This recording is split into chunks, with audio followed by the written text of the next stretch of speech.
Susahnya membangun jalan Trans Papua, terutama di Papua Barat ini adalah medan yang harus dibuka. Bukan cuma hutan belantara, tapi juga gunung yang harus dibelah.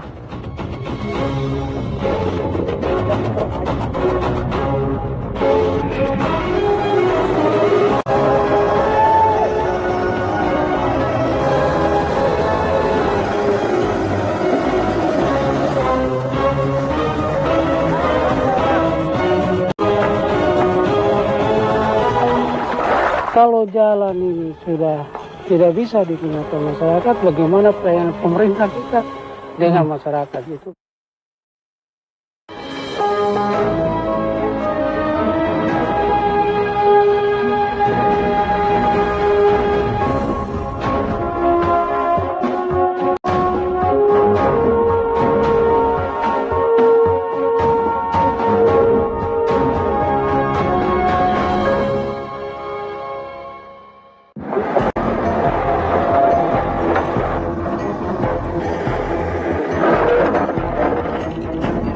Pada episode sebelumnya, kami telah mengupas pentingnya keberadaan Jalan Trans Utama Papua.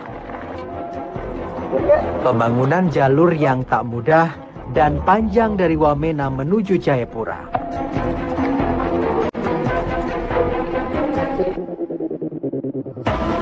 Bukan hanya alam, rawannya keamanan menjadi tantangan tersendiri mewujudkan Jalan Trans Papua. Dan kini, Indonesiaku akan membedah jalur lain Trans Papua.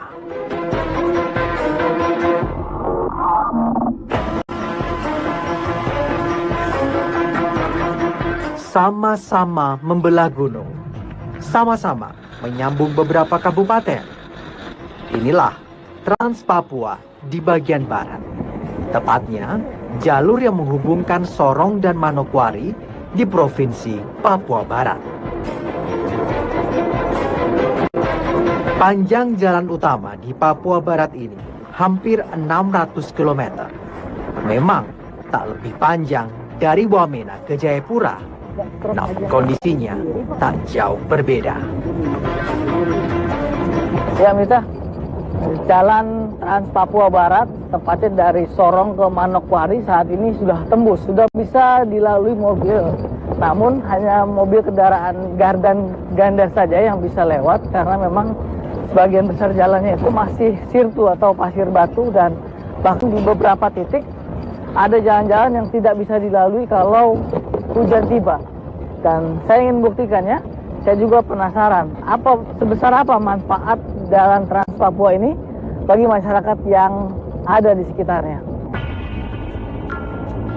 Saya berangkat dari kota Sorong, menembus Kabupaten Sorong hingga Kabupaten Tambrau. Jalan yang sudah aspal mungkin kurang dari 50%.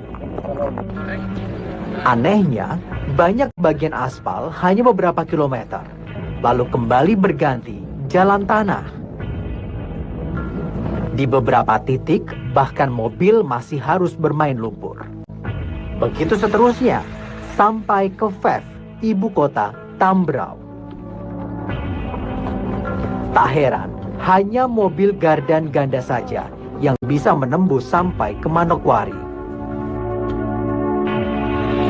Sejak dikebut 2 tahun lalu, Jalan Trans Papua Barat ini memang sudah berhasil menembus sampai Manokwari. Namun, kondisi jalan yang masih sulit membuat biaya untuk sampai ke ibu kota Provinsi Papua Barat ini masih tinggi. Dari Sorong ke Manokwari, kita harus menyewa mobil 8 sampai 10 juta rupiah tergantung kondisi jalan. Sepanjang jalan, kami melihat beberapa paket pembangunan jalan terus dikerjakan. Diperkirakan masih 2 tahun lagi agar jalan Sorong Manokwari ini terhubung mulus dengan aspal. Walau sudah tembus, namun ini bukan hal yang mudah. Apalagi alasannya kalau bukan susahnya medan untuk dibuka. Setidaknya ada dua pegunungan yang cukup tinggi di jalur ini. Pegunungan Malaumkarta dan Pegunungan Petik Bintang. Dua jalur ini membuat pekerja jalan harus luar biasa kerja keras. Salah satunya saya temui di puncak Malaumkarta. Pengguna jalan pun harus mengalah, hati-hati saat alat berat bekerja. Sebelumnya, bagian puncak Gunung Malaumkarta ini memang sudah cukup sering menjadi penghalang perjalanan dari Sorong ke Manokwari. Ya, salah satu tantangan susahnya membangun jalan Trans Papua, terutama di Papua Barat ini adalah medan yang harus dibuka. Bukan cuma hutan belantara, tapi juga gunung yang harus dibelah. Dan itu sangat rawan dengan longsor. Tak heran, Sorong Manokwari saat ini bentuknya masih jalan tanah dan pasir sebagian besar.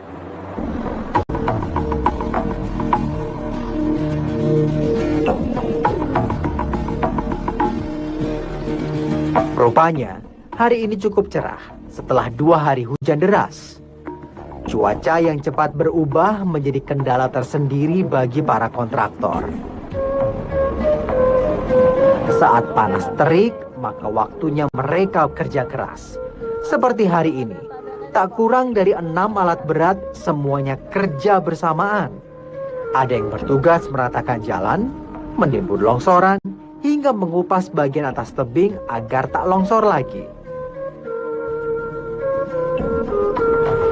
Bagian paling tinggi Malaumkarta memang rawan longsor. Jika tidak segera diatasi, jalur ini bisa memakan banyak korban. Curah hujan yang tinggi serta kemiringan lereng membawa ancaman pengguna jalan. Jadi bukan tanpa alasan bagian ini dikerjakan lebih dahulu saat daerah lain mungkin masih terbengkalai. Bagi pekerja, alam pegunungan Papua Barat menjadi tantangan utama pembuatan jalan trans. Bukan cuma cuaca, tanah di sini juga berbeda dan lebih rawan. Cuaca tidak menentu. Ya ini aja sudah gelap-gelap toh, biasanya panas begitu langsung hujan. Mendadak hujannya toh. Nah, seperti tempat lain kan ada musim. Kalau di sini nggak ada. Nggak ada? Nggak ada. Kita juga kemarin kena longsor ini. Karena memang tanahnya itu kan seperti bebatuan lepas gitu loh. Tidak ada ikatannya. Jadi begitu kena hujan atau apa gitu toh, ya longsor. Kalau tak mau terlambat target waktu yang sudah ditentukan, pekerja mau tak mau mendatangkan alat dari daerah lain. Hasilnya, seperti saat ini, semua alat berat bekerja bersamaan. Ada itu. Maksudnya ada kemungkinan terlambat dengan cuaca kayak gitu. Kita usahakan sih enggak, Pak. Iya. Karena apa? Karena kita tambah alat, Pak. Alat kita sekarang kan banyak. Kita kerja dengan alat. Itu yang harus Ya. kita pikirin berarti ya. Alat. Jadi begitu selesai jam kerja, kalau memang ada waktu ya kita kerja, terus alat kita tambah. Ya kita usahakan nggak terlambat. Segala hambatan tak boleh jadi alasan terlambatnya pembangunan. Saat ini, jalur Trans Papua telah menjadi urat nadi perekonomian Papua Barat. Di beberapa tempat, kami masih harus berjibaku dengan lumpur. Persis seperti kata pekerja sebelumnya, cuaca memang menjadi kendala. Jalan tanah merah ini semakin sulit dilewati pasca hujan. Sebuah truk bahkan telah terperosok karena tak sanggup melewati jalan berlumpur. Kalau sudah begini, hanya bisa menanti alat berat yang lewat untuk menarik kembali ke jalan. Sekalipun telah tembus dari Sorong sampai Manokwari, namun kondisinya masih jauh dari layak. Biaya transportasi masih terlalu tinggi, Belum lagi waktu yang terlalu lama tergadai di jalanan. Yang ini kenapa? Yang mana yang besar?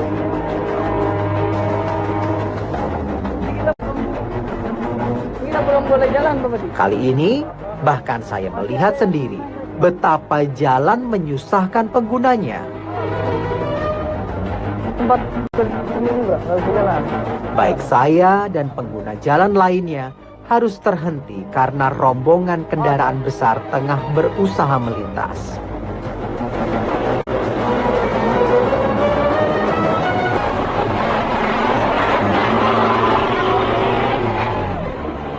Pengemudi truk saling membantu agar bisa naik di tanjakan Swiss.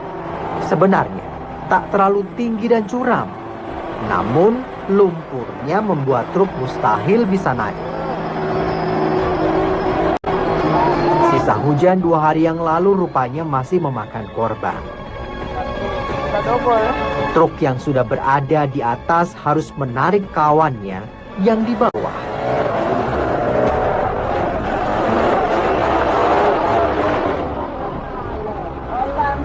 Perjalanan kita ke Sausapor atau ke Tambrau masih di ujung sana, masih jauh. Tapi kita tertahan dulu karena ternyata ada tumpukan truk yang sudah tertahan dari kemarin sore dan sampai saat ini mereka harus gantian, ada yang narik, ada yang datang lagi, narik lagi, datang lagi karena beberapa truknya nggak double gardan, jadi agak susah. Ini kita lihat coba nih, bisa nggak yang ini? Agak besar soalnya ini.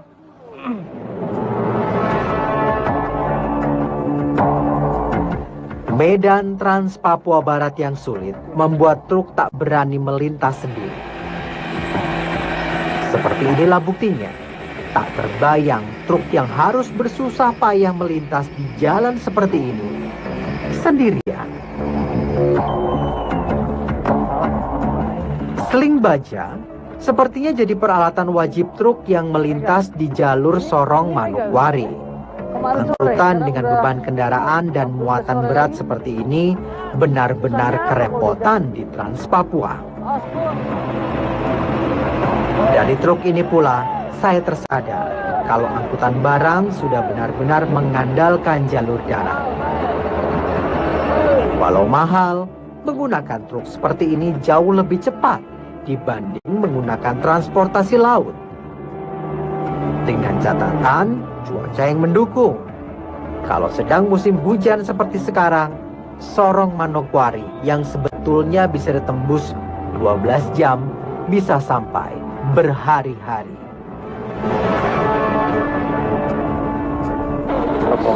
Susahnya kenapa ini dari kemarin ini? Hujan. Oh. Hujan jadi licin. Ha. Kalau Dela itu gunungnya tinggi. Oh. Sekali jadi tidak bisa. Kita ini dari kemarin siang. Ha. Makan dari kemarin siang, tadi malam tidak makan. Tadi pagi sampai siang lagi, sore ini belum makan. Oh. Air saja, kita minum air. Stoknya cuma air. Oke. Yang roti, biskuit itu habis. Habis semua. Jadi, mereka tak bisa langsung melintas. Setelah hujan, jalan pasti lebih parah dari ini. Mereka akan menunggu sedikit kering dulu baru mencoba untuk naik. Dan bisa sampai berhari-hari agar truk-truk ini dapat melalui jalan di tanjakan Swiss. Tanjakan Swiss hanya satu dari beberapa titik yang berbahaya di jalur Trans Papua Barat. Salah satunya ada lagi Tanjakan Dela. Tanjakan ini memang tak terlalu berlumpur, namun lebih tinggi dan berkelok. Setiap mobil yang melintas harus ekstra hati-hati agar bisa menanjak. Di tanjakan ini, hujan sudah tak turun 2 hari, namun masih membuat kesulitan. Bukan hanya mobil besar, namun mobil kecil pun jika salah memilih jalan bisa terperosok ke lumpur. Akibatnya, ban tak bisa maju.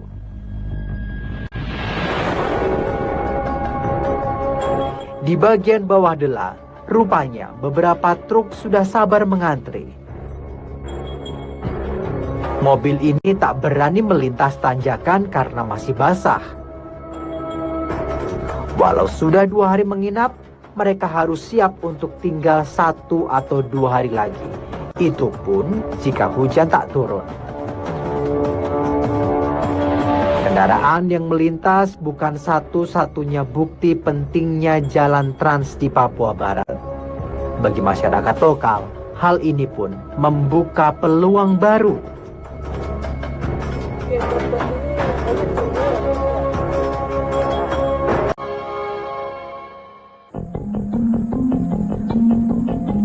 Di sepanjang jalan, kami melihat banyak permukiman-permukiman baru yang mungkin akan bisa maju. Warga yang sebelumnya tinggal di pesisir atau di hutan, kini bisa lebih dekat ke jalan. Walau rumah masih seadanya, setidaknya mereka masih bisa maju.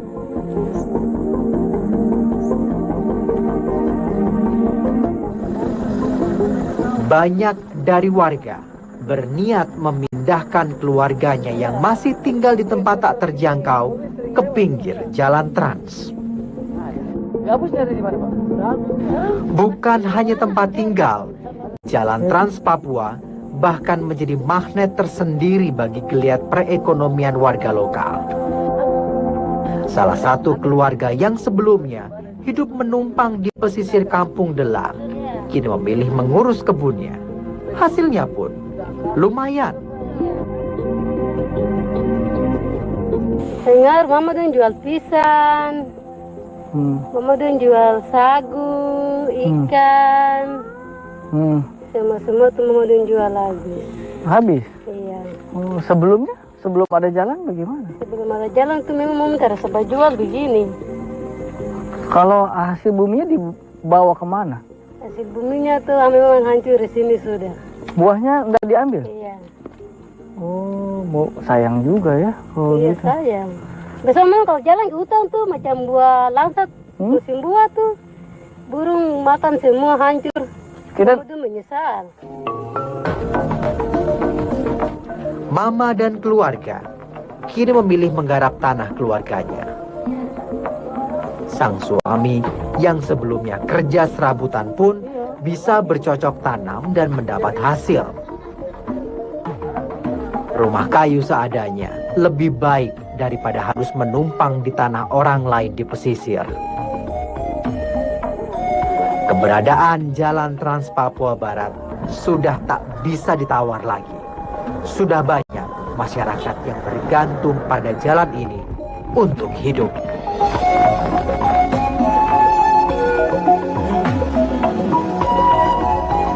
Pekerjaan akses yang terhambat bukan hanya lintas Sorong ke Manokwari. Jalan pecahannya dari Sorong ke Tambrau pun tak lebih baik. Bahkan sepertinya jalan ini tak pernah tersentuh perbaikan. Karena besarnya bahaya jalan kubangan bagi pelintas, saya ikut petugas Koramil dari Kodim 1704 Sorong menutup jalan rusak. Lebih berguna. Tak perlu waktu lama, warga langsung bekerja sama dengan tentara. Kali ini ada 2-3 kubangan besar yang akan kami tutup.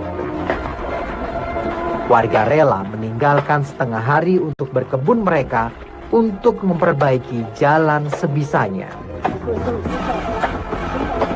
Kubangan di tengah jalan ini bukan hanya akibat kendaraan hujan saja, utamanya karena tak adanya pembuangan dari genangan. Beginilah wajah sabarnya masyarakat pelosok Papua.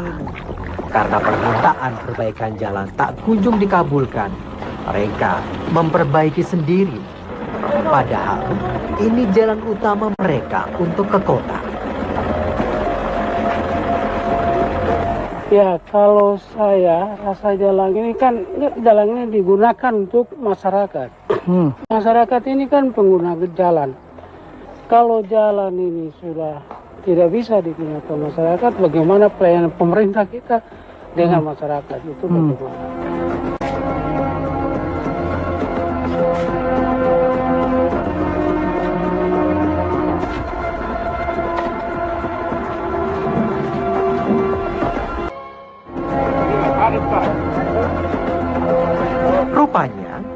Bukan hanya bahaya ketika melintas di sini, masalah waktu pun warga sudah banyak kehilangan. Seharusnya dari desa ke kabupaten bisa ditembus 1 jam, saat ini butuh waktu 2 jam lebih sampai ke Sausapor, ibu kota Tambrau. Koramil sebagai satuan terdekat di kecamatan lebih sigap mendengar keluhan warga.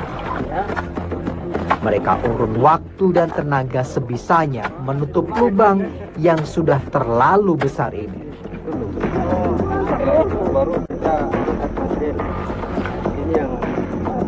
Memang ini dari masyarakat yang meminta agar akses ini, karena mereka sangat membutuhkan sekali.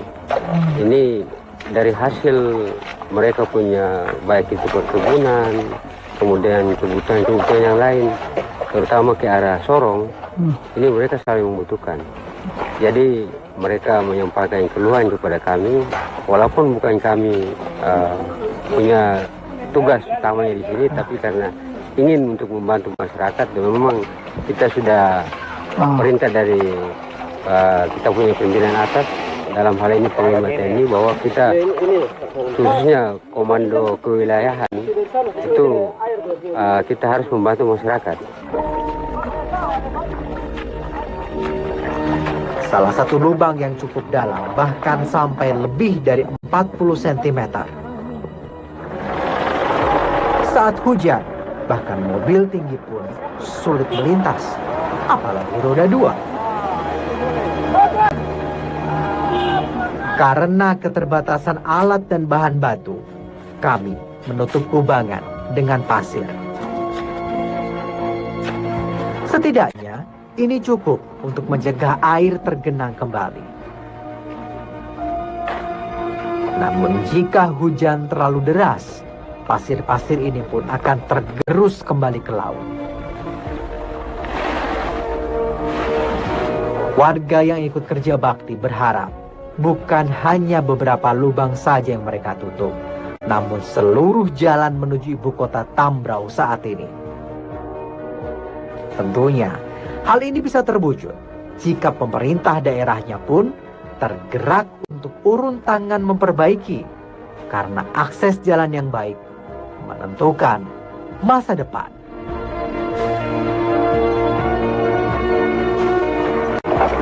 Masalah akses bukan cuma urusan lebih cepat sampai ke satu tempat, tapi ternyata jauh lebih besar dari itu, karena dengan akses yang bagus itu yang akan menentukan daerah itu maju atau tertinggal.